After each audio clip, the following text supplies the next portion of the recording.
প্রতিটা মুহূর্ত ওইখানে আমি কষ্ট করেছি, যন্ত্রণা সহ্য করেছি। আমি নিরপরাধ অবস্থায় কারাগারে গিয়েছি এবং এটা আমি কখনোই ভুলি না। এটা আমি কখনোই ভুলি না। দেখেন, আপনি আমাকে বিয়ের প্রোগ্রামেও কাঁদিয়ে দিলেন, এখন আমার সব মেকআপ যাবে নষ্ট হয়ে। এমনিতেই মেকআপ অত ভালো পারি। আসলে একটা জায়গায় আছে যা ধনী গরিবকে একসাথে করে ফেলে, সেটা হচ্ছে কবরস্থান। আর সেই কবরস্থান বাদে জীবদ্দশায় আর একটা জায়গায় আছে যেখানে ধনী গরিব এক কাতারে, সেটা হচ্ছে সম্বলে কম্বলে কারাগার। সেখানে ধনীর জন্য, আমার জন্য যেরকম একটা 4 ভাঁজের কম্বল ছিল, একটা টিনের থালা, একটা গ্লাস, সেরকম রাশিদ আন্টির জন্য তাই, আর সবার জন্যই তাই।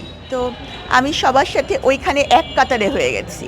তো এখন আমি যেখানেই থাকি না কেন, যে সোসাইটি আমি বিলং করি না কেন, আমার কাছে এখন আমরা সব সমান। তো গরিবের ঘরে হাতির পাড়া না, তাই উনি আমি একদম এক। আমি যখন ওনাকে দেখেছি, জড়িয়ে ধরেছি, মানে আসলে আমিও ভাষাহীন, উনিও বাকরুদ্ধ।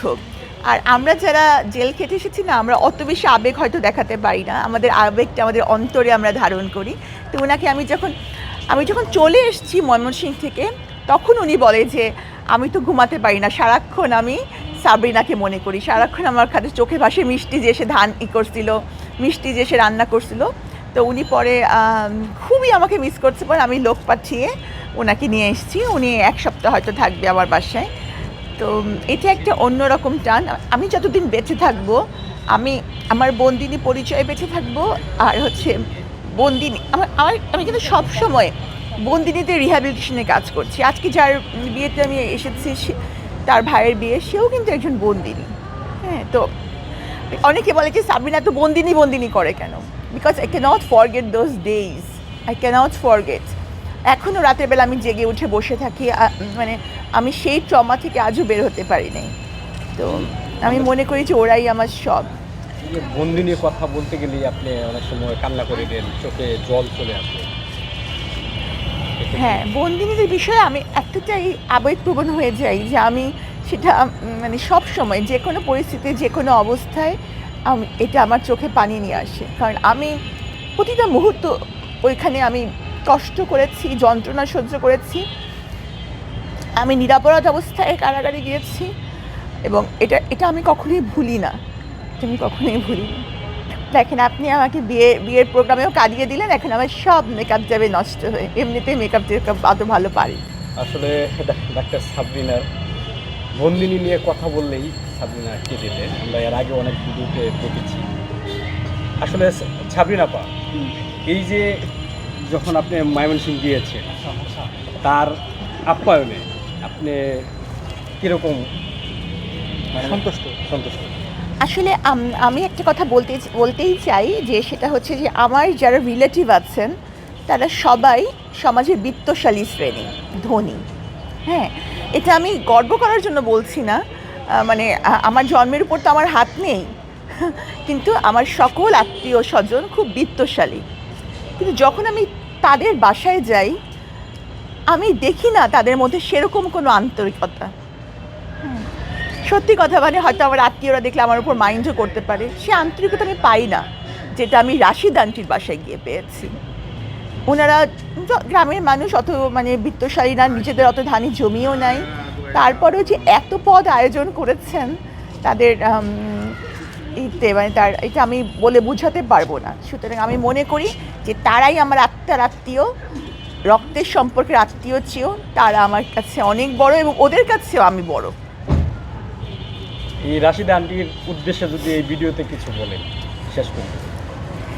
আমি রাশিদা আন্টি সহ সকল বন্দিনীদের উদ্দেশ্যে বলবো যে, এবং আমার সবচেয়ে বড় বার্তা হচ্ছে বন্দিনী না, অন্য মানুষদের উদ্দেশ্যে, সেটা হচ্ছে আপনারা একটা জিনিস মনে রেখেন, যে বন্দিনীরাও একসময় মানুষ ছিল, আপনাদের মতনই মানুষ ছিল।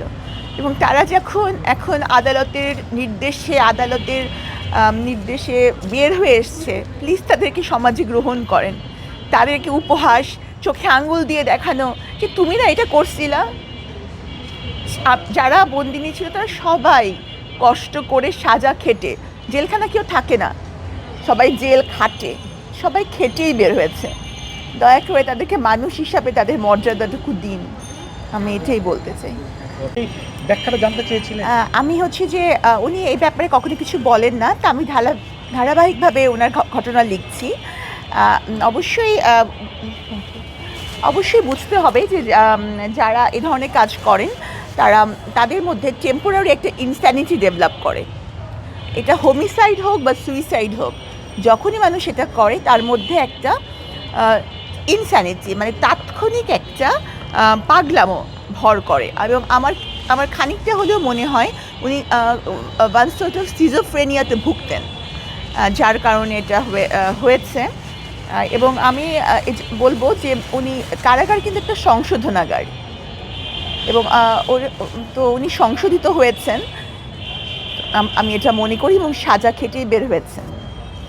যে আপনি যেহেতু বললেন যেহেতু তার একটু প্রবলেম রয়েছে এবং নিজ সন্তানকে, হ্যাঁ, এটা অন্য মানুষকে না, তাহলে কি নিজ সন্তানকে, তো নিজ সন্তানকে? নিজ সন্তানকে, তার মানে নিশ্চয়ই তার মধ্যে একটা সিজোফ্রেনিয়া বা ওরকম কিছু ছিল।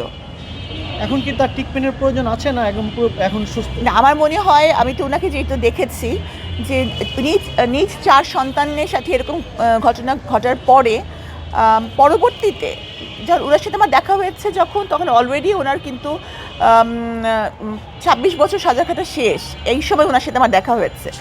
তো আমি দেখেছি যে উনি আমাকে কী পরিমাণ আদর করেন, এবং সবাই অবাক হতো যে এরকম একটা মা সে আবার সাবরিনাকে এত আদর করছে। তো আমার মনে হয় যে তার অবশ্যই পরিবর্তন হয়েছে, তিনি সংশোধিত হয়েছেন, এবং কারাগারে গেলে অনেকে সংশোধিত হয়, উনি হচ্ছে তার প্রমাণ।